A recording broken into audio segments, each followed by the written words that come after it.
ராமானுஜனுக்கு இந்த கோயில் புதிதா என்ன? அவன் வந்து விடுவான். அவன் வரும் வரை சற்று மண்டபத்தில் உட்காரலாம். சரி. தஞ்சமாம்பா, நாங்கள் மண்டபத்தில் உட்கார்ந்து பேசிக் கொண்டிருக்கிறோம். நீ வேண்டுமானால் பிரதட்சணம் செய்து விட்டு வாயேன். சரியப்பா.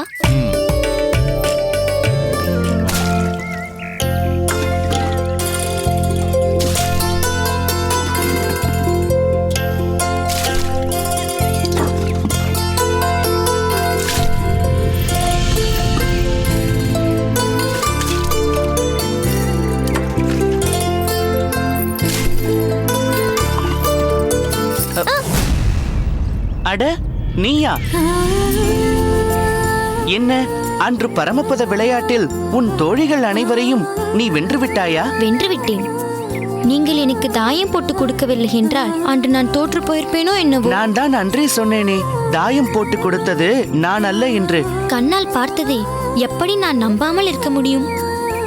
உங்கள் கையிலிருந்து தானே தாயக்கட்டை உருண்டது. உன் உதடுகளிலிருந்து பெருமாளே என்ற வார்த்தை உதிர்ந்ததால் தான் என் கையிலிருந்து தாயக்கட்டை உருண்டது. அவரின் அருளால் தான் தாயமும் விழுந்தது. பெருமாள் மீது உங்களுக்கு அசைக்க முடியாத நம்பிக்கையா? உனக்கும் கூட அப்படி ஒரு நம்பிக்கை இருப்பது உனக்கே தெரியவில்லை. அந்த நம்பிக்கையோடு நீ தாயக்கட்டையை உருட்டியிருந்தாலும் தாயம்தான் விழுந்திருக்கும். எதுவாயினும் உங்களுக்கு நன்றி சொல்ல வேண்டும் என்று நினைத்திருந்தேன். அதற்கு இன்று வாய்ப்பு கிடைத்து விட்டது. சரி, நான் இங்கிருக்கிறேன் என்று உனக்கு எப்படி தெரியும்? உங்கள் அப்பா கோவில் வாசப்படியில் என் அப்பாவிடம் சொல்லிக் கொண்டிருந்ததை நான் கேட்டேன். ஓ, உன் அப்பாவோடு தான் வந்திருக்கிறாயா?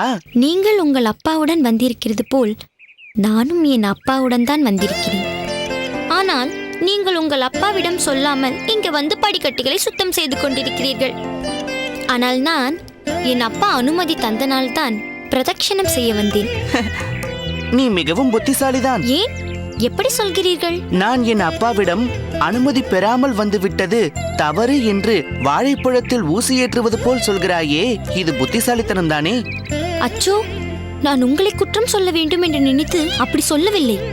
சரி, எதற்கு இந்த வீண் வாதம்? இதோடு விட்டு விடலாம். மீண்டும் நீ என்றாவது பரமபதம் விளையாடும் போது நாம் சந்திக்கலாம். தாயம் வேண்டி நான் தவிக்கும் போது நீங்கள் வந்து தாயம் போட்டு குடிப்பீர்களா? இல்லை, நான் முன்பு சொன்னதைதான் இப்போதும் சொல்கிறேன். பெருமாளை வேண்டிக்கொள். நீ விரும்புவது எதுவாயினும் கொடுக்க அவர் ஒருவரால் தான் முடியும். அப்படியா? அப்படித்தான். எது வேணுமானாலும் வேண்டிக் கொள்ளலாமா? நியாயமானது எதுவாக இருந்தாலும் தாராளமாக வேண்டிக் கொள்ளலாம். நிச்சயம் அவர் கொடுப்பார்.